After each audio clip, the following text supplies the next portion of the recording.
नमस्कार साथियों, आज हम यूपी पीसीएस की प्रारंभिक परीक्षा 2012 में आए हुए हिस्ट्री और आर्ट एंड कल्चर के प्रश्नों को हल करेंगे, जिसमें कि पहला प्रश्न है हमारा सूची फर्स्ट को सूची सेकंड से सुमेलित करना है।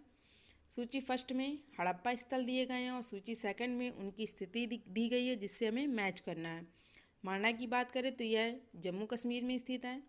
दायमाबाद यह महाराष्ट्र राज्य में स्थित है।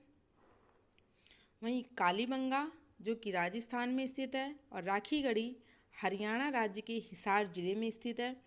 राखीगढ़ी से अन्नागार और रक्षा प्राचीर के साक्ष्य मिलते हैं। राखीगढ़ी से अन्नागार और रक्षा प्राचीर के साक्ष्य मिलते हैं। वहीं कालीबंगा से की बात करें तो कालीबंगा का अर्थ होता है काले रंग की चूड़ियाँ और यहाँ से जुते हुए खेत के साक्ष्य और कच्ची व अलंकृत ईंटों के साक्ष्य मिलते हैं। तो इसका राइट आंसर हो गया मांडा जम्मू कश्मीर, दामाबाद महाराष्ट्र, कालीबंगा राजस्थान, राखीगढ़ी हरियाणा। प्रश्न नंबर है दूसरा, निम्नलिखित में से कौन सा बौद्ध पवित्र स्थल निरंजना नदी पर स्थित था? ए बोध गया, बी कुशीनगर, सी लुम्बिनी या डी ऋषिपत्तन। तो इसका राइट आंसर हो जाएगा ए, यानी कि बोध गया जो है वह निरंजना नदी के तट पर स्थित है। बोध गया जो कि बिहार राज्य में स्थित है। और वहीं बात करें लुम्बिनी की, तो लुम्बिनी का जो संबंध है वह बुद्ध के जन्म स्थल से संबंधित है।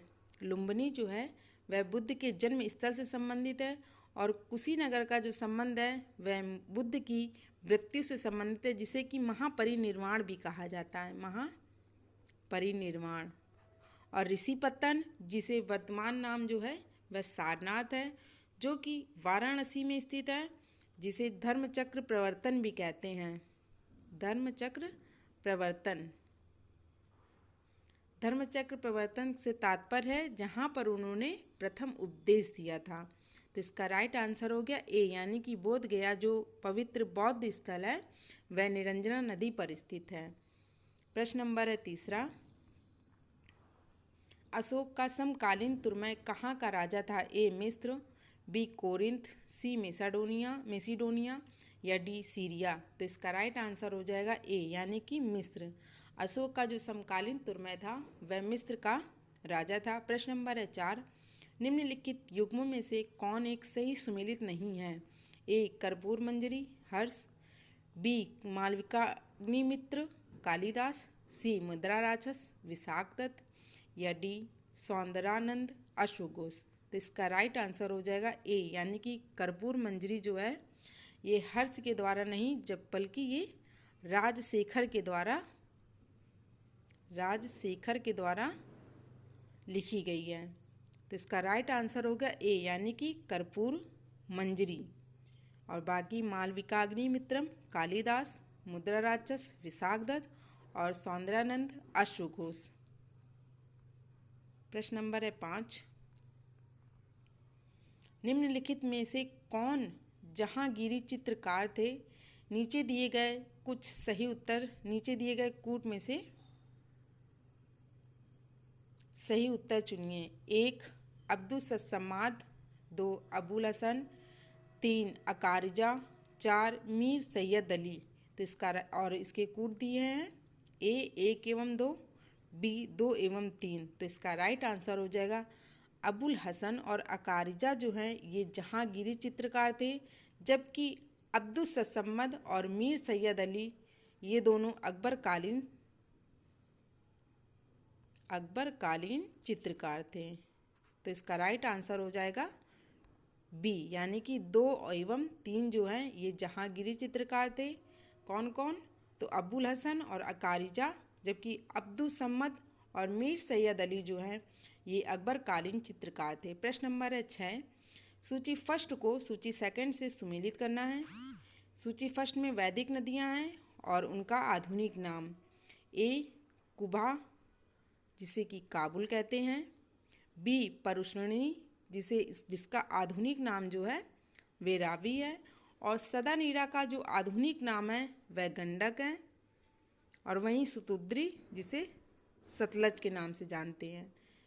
एक बार फिर मैच करते हैं। कुबा, काबुल, परुस्नी रावी, सदानीरा गंडक और सुतुद्री सतलज। प्रश्न नंबर है 7, निम्नलिखित में से कौन महाभारत के तेलुगु अनुवादों के लिए विख्यात हैं? नीचे दिए गए कूट में से सही उत्तर चुनिए। 1 कम्मन, 2 कुट्टन, 3 नन्नय या 4 तिक्कन। तो इसका राइट आंसर हो जाएगा ए केवल 1 2, बी केवल 2 3 या सी केवल 3 4। तो इसका राइट आंसर है हमारा सी, यानी कि केवल 3 और 4 जो हैं सही हैं। नन्नय भट्ट ने संस्कृत महाभारत का जो है वह चालुक्य राजा राजनरेंद्रन के अनुरोध पर तेलुगु में अनुवाद किया था, और महाभारत का जो अंतिम भाग है उसका तेलुगु में अनुवाद जो है वह तिक्कन ने किया था। महाभारत का जो अंतिम भाग था उसका तेलुगु में अनुवाद तिक्कन ने किया था। वहीं बात करें कम्मन की और कुट्टन की, तो कम्मन ने तमिल रामायण की रचना की थी, जबकि कुट्टन ने रामायण का जो उत्तरकांड है उसका तमिल में अनुवाद किया था। तो इसका राइट आंसर हो जाएगा हमारा नन्नय एवं तिक्कन ने महाभारत का तेलुगु में अनुवाद किया था, जिसके लिए वे विख्यात थे। तो इसका राइट आंसर हो गया हमारा सी, यानी कि केवल 3 और 4। प्रश्न नंबर है 8, निम्नलिखित में से कौन संगमपत्तन पश्चिमी तट पर स्थित थे? नीचे दिए गए कूट से सही उत्तर चुनिए। 1 कोरकै, 2 पुहार, 3 तोंडी, 4 मुसरी। ए केवल 1 एवं 2, बी केवल 2 एवं 3, सी केवल 3 एवं 4। तो इसका राइट आंसर हो जाएगा सी, यानी कि केवल 3 और 4, यानी कि तोंडी और मुसरी जो है ये संगमपत्तन जो है ये पश्चिमी तट पर स्थित हैं। 3 एवं 4 तोंडी और मुसरी। संगम काल की बात करें तो संगम काल में पूर्वी तट की अपेक्षा पश्चिमी तट पर बंदरगाहों की जो संख्या थी वह अधिक थी, जिसमें कि नौरा,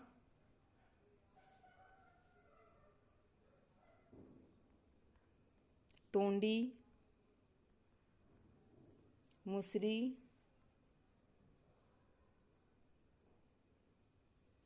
और नेसिंडा, ये सब जो तीनों चारों थे ये पश्चिमी तट पे थे, जिसमें कि तोंडी और मुसरी इसमें दिया है।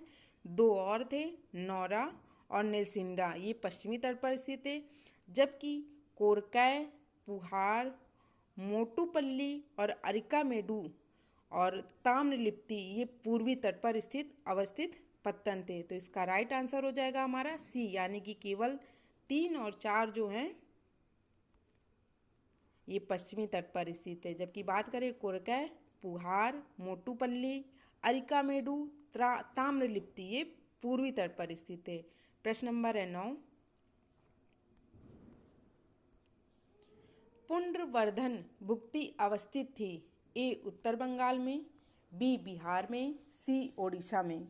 तो इसका राइट आंसर हो जाएगा ए, यानी कि पुंड्रवर्धन भुक्ति जो है यह उत्तर बंगाल में स्थित थी, और पुंड्रवर्धन का जो उल्लेख है वह गुप्तकालीन अभिलेखों में हुआ है। गुप्तकालीन अभिलेखों में पुंड्रवर्धन का उल्लेख हुआ है। तो इसका राइट आंसर हो जाएगा ए, यानी कि पुंड्रवर्धन भुक्ति अवस्थित है, यह उत्तर बंगाल में अवस्थित है। प्रश्न नंबर है 10, वह प्रसिद्ध जैन आचार्य कौन थे जिनको अकबर ने बहुत सम्मानित किया था? ए चंद्रप्रभ सूरी, बी हरिविजय सूरी या सी पुष्पदत्त। तो इसका राइट आंसर हो जाएगा बी, यानी कि हरिविजय सूरी जो है वह प्रसिद्ध जैन आचार्य थे जिनको अकबर ने बहुत ही सम्मानित किया था, और इन्होंने 1582 ईस्वी में बादशाह अकबर ने इन्हें अपने दरबार में आमंत्रित किया था। कब किया था? तो 1582 में। और इनके विचारों से प्रभावित होकर हरिविजय सूरी को जगत गुरु की उपाधि से नवाजा था। जगत गुरु की उपाधि से नवाजा था। अगर क्वेश्चन पूछा जाए कि जगत गुरु की उपाधि से किसे नवाजा गया था, तो हरिविजय सूरी को। प्रश्न नंबर है 11, किसके सिक्कों पर बगदाद के अंतिम खलीफा का नाम सर्वप्रथम अंकित हुआ? ए कुतुबुद्दीन ऐबक, बी इल्तुतमिश, सी अलाउद्दीन खिलजी या डी अलाउद्दीन मसूद शाह। तो इसका राइट आंसर हो जाएगा डी यानी कि अलाउद्दीन मसूद शाह के सिक्कों पर खलीफा नाम जो है सर्वप्रथम अंकित हुआ। तो D is a right answer. और इसका था हरिविजय सूरी और पुंडवदर भुक्ति अवस्थित है उत्तरी बंगाल में। प्रश्न नंबर है 12। राम मोहन राय को राजा की उपाधि किसने दी थी? ए लॉर्ड विलियम बेंटिंक ने, बी अकबर सेकंड ने, सी ब्रह्म समाज के अनुयायियों ने। तो इसका राइट आंसर हो जाएगा बी यानी कि अकबर सेकंड ने राम मोहन राय को राजा की उपाधि दी थी। तो B is a right answer. और इन्हें आधुनिक भारत का पिता भी कहा जाता है। किसे? तो राजा राम मोहन राय को। इन्होंने 18वीं सदी के प्रसिद्ध सामाजिक व शैक्षिक सुधारक थे राजा राम मोहन राय। और इन्होंने ही सती प्रथा,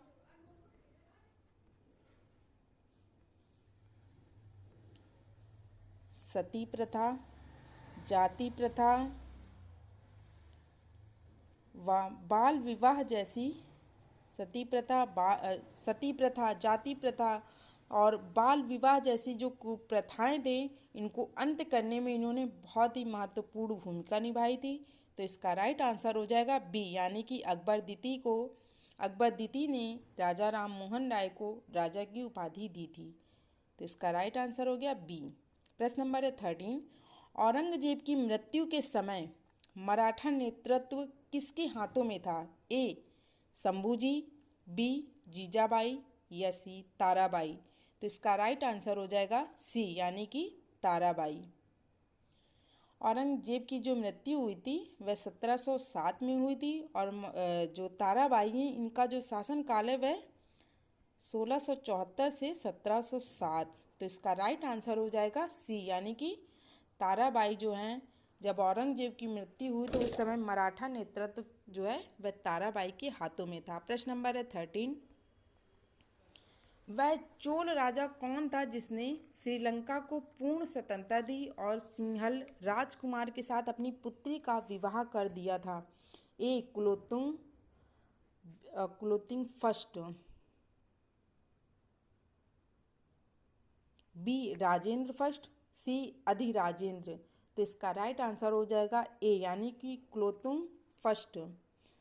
वह चोल राजा थे जिन्होंने श्रीलंका को पूर्ण स्वतंत्रता दी और सिंहल राजकुमार के साथ अपनी पुत्री का विवाह कर दिया। और राजेंद्र फर्स्ट की बात करें तो ये चोल राजवंश के महान शासक थे। कौन? तो राजेंद्र फर्स्ट। और उन्हें गंगई कोट की उपाधि धारण की थी। किसने? तो राजेंद्र फर्स्ट ने गंगई कोट की उपाधि धारण की थी। और ये चोल राजवंश के एक महान शासक थे।